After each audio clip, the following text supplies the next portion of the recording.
I'm just beyond the halfway point of my 5-week solo trip in Mexico. I've spent the last 2 weeks in Sayulita, and it's been amazing. It hasn't been easy. I had quite a few challenges that came up one after the other. The first thing that happened was when I got here, I got a flu right away, and I was sort of out for 2 days with that. And in my delirium of the flu, I didn't realize that my air conditioning in my room wasn't working. And so I spent the day just sweating and being so hot, trying all these methods to cool down. Finally, at the end of the day, when I went outside and I realized it's cooler outside than it is in my room, I realized my air conditioning must have been broken. So I asked the people at the hotel if they could fix it, and they didn't speak English, so I did it through Google Translate on my phone. It was pretty cute.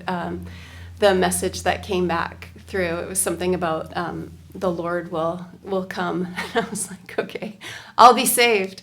So that was my first challenge, was the flu. And then right on the heels of that, I got an ear infection, which was super scary for me because a few years ago I blew out both my eardrums. Needless to say, that was the most painful thing I have ever experienced in my life. So I sourced out some antibiotics. Actually, the ear infection cleared itself up in a day, so I didn't end up taking the antibiotics. But that was definitely hard to be alone, to face those health kind of challenges. And I did test for COVID, in case you're curious, and the test came back negative, so it wasn't COVID. And then after that, I bent over to get something and my back popped. And the problem was, the whole reason I came to Sayulita was to try surfing. So obviously I can't surf with the flu, and with the ear infection, I was scared to go in the water. With my back so tender that I have to, walk like a 90-year-old woman, I was like, how am I going to surf? It sort of put me back about a week. And I did rent a board a couple times in that time and just sort of made some attempts at surfing, but I didn't really get very far. The good thing about it that sort of came of all these challenges was that it really forced me to slow down. My goal of what I thought I would be doing was blocked, and here I was alone in a hotel room for a couple days, really with nothing to distract me. So I thought that I would take on one of the things that I've been meaning to do for a long time, which was meditate and open my heart and start to live more out of my heart instead of out of my head. So over the course of this vacation, I've been purposely trying to change some of my habits, not going on YouTube, not watching YouTube at double speed, not listening to constant podcasts going into my head, audiobooks and everything, continually getting more and more information. What I really wanted to do was I just wanted to experience what's going on around me and really be in the moment and take in the sights and the smells and the sounds and just the beauty all around. And that's the one amazing thing about travel. There's just so much new to see, all of the ways that people act.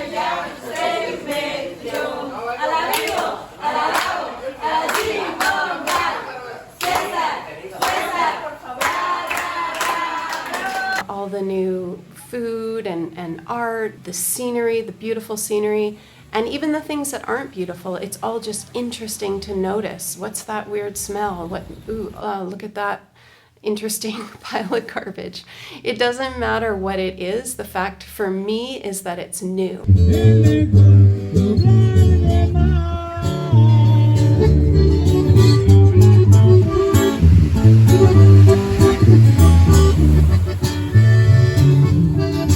I really did slow down and start to take in more of what was around me, and I feel like I am living more from my heart rather than from my head. I've heard about a lot of people say that when you live more from your heart, you have all these synchronicities that happen. Like, I believe people when they say those stories, but I haven't really noticed them happening for myself. I've been kind of hoping that that could happen, and then it did. I was trying to figure out how to take a bus to Guadalajara. I couldn't figure out where to go to get the bus, and I looked online and I read some blogs. It wasn't becoming clear to me. So I had the idea that I would go to a tourist place and ask them for help. I went walking down the street and I found a place that sold tours, and I went in and I asked them if they could help me figure out how to take a bus to Guadalajara. And the man inside was very nice and generous, and he told me where to go to catch the bus. And then he said, you're going to go to this town, and then you're going to transfer in that town, and you have to go to a different bus station,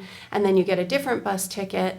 And I said, well, can I book it in advance? And he's like, well, I'm not sure, but if you don't get it, just stay in that town for one night. And I thought, well, that doesn't sound very good because I've already booked my accommodation in Guadalajara. I really want to get there the night that I leave. I had a partial answer, but I wasn't feeling very confident in it. After I left his shop, I just realized, I better write down more of what he said so I don't forget it. And so I was standing on the sidewalk writing what I could remember of what he said. And a man in the store next door came to me, and he opened his sliding door and he said, would you like to write what you're writing inside in the comfort of air conditioning?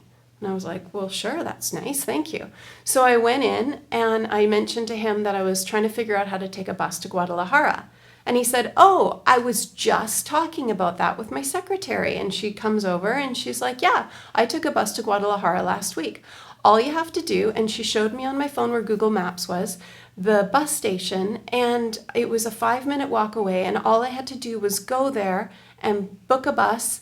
And it's, I got my ticket in advance, and everything just sort of came into place so perfectly. And I thought, what a coincidence that he would invite me into his store. That's kind of a random thing to do. And then that he would have just been talking about the thing that I was puzzling over, and that his secretary would know exactly what to do, and everything kind of fell into place. And I was like, is this what happens when you're in a sort of like a high vibe state, where you're in a positive feeling state and you're open to possibilities? It felt like it.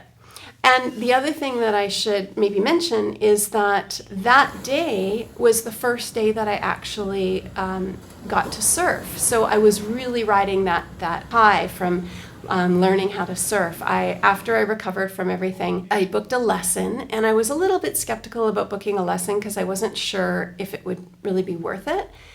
And it was so worth it. My teacher was so nice and helpful, and I got up on my first try and I rode 10 waves into shore, and he was just cheering me on, and everything worked out just so much easier than when I'd been struggling and trying to do it on my own before. So that was so gratifying to get that experience.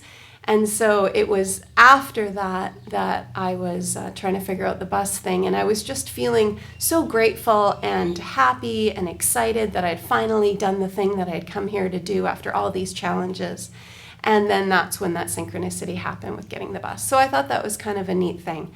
Being away really helps me to be able to kind of be more in the present moment and less thinking about the future, because it would be pretty crazy to be on a vacation thinking about, well, what's going to be happening later. I noticed that I had such a pattern of always thinking about what's next. And when I started this trip, I was still kind of in that reflexive thinking where I kept thinking about what will happen when I get home. And I thought, just be here. I'm finally here. I've got the time. I'm in the place. And I don't want to be in my head imagining what it's going to be like 2 months at home. I want to be here now. So that's what I've been practicing. It's been amazing. I have had little adventures every day, looking for different places to eat and things to do, and it's just been really cool. It hasn't been easy. I had another challenge that came up after I had the health things.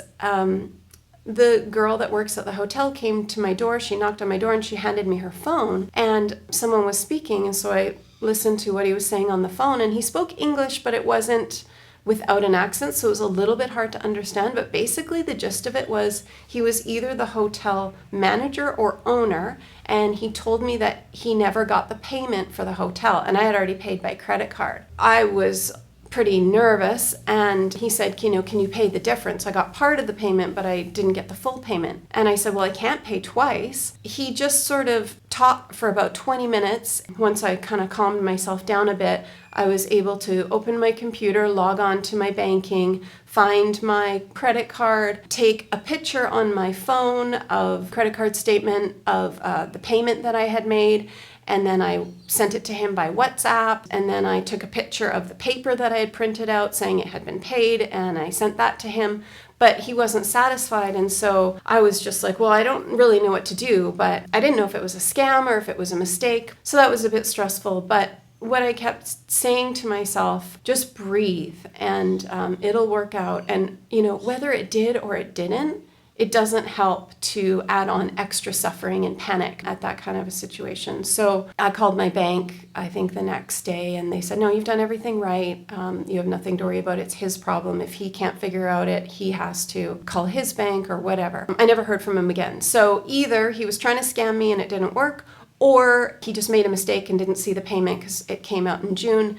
And then he figured it out. And, he didn't even have the courtesy to send me a WhatsApp message to say it's all sorted. So it was sort of hanging over my head for a couple days, but I think there's nothing to worry about. I was happy with myself that I was able to apply some of the things that I've been reading about and learning about breathing through challenges. I would never use Booking.com again because there was no way for me to contact them for help or support, not an email, not a phone number, nothing. And so that's something that was a bit of a lesson is if you do have trouble with accommodation, you want to be able to contact the booking agent. And Booking.com, as far as I could tell, is impossible to contact. And a couple days after that experience, I was sitting by the pool and a couple had come in to book a hotel for 2 nights, and I heard them say that they booked it on Booking.com, and then a similar thing happened.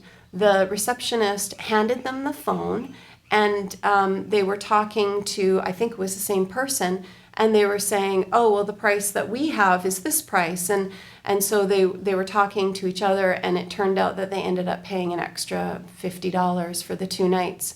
And he said, oh, it was more than I thought. And I kind of thought, oh, well, maybe this is a scam that he's got going where he tries to upsell you or somehow get more money out of you. Or maybe it was just a coincidence. This hotel has been, the people that work here have been amazing. They're super nice and the best cleaning protocols you could ever imagine. So I don't fault them at all, but there is maybe something either incompetent or sketchy going on behind the scenes with the hotel. Even though travel isn't always super smooth and easy, for me, it's worth it. I gain so much confidence on these trips. When I come home, the challenges that I face just seem so easy by comparison. It really is intensified living where I am grounded in the moment, taking in all the sights and sounds around me, and just being so grateful for the experience and also so grateful for everything that I have at home. I can take for granted the people in my life or the simple things that I have at home. The climate that we live in, sometimes I complain that it's too rainy, but it is nice to not be boiling hot and have everything so clean and fresh. And I love my garden, and with the rain that always helps the garden. So there's lots of things that I realize that I really am grateful for once I see the contrast of being somewhere else. And of course, all the missing my friends and family and my partner makes me, when I get home, think I really want to be present for them and enjoy the time that I have with them. There's something about being away for an extended period of time and being on my own that really makes me crave interaction with people and start to appreciate it a lot more than I normally do. I don't think that I would have had the courage to book this trip had I known how many obstacles would have come my way, but I'm glad that I'm sort of in it and facing all the challenges as they come. So it's been a very rewarding experience. Even though it's not always easy, it's always worth it to travel. Qué linda está la mañana en que vengo a saludarte. Venimos todos con gusto.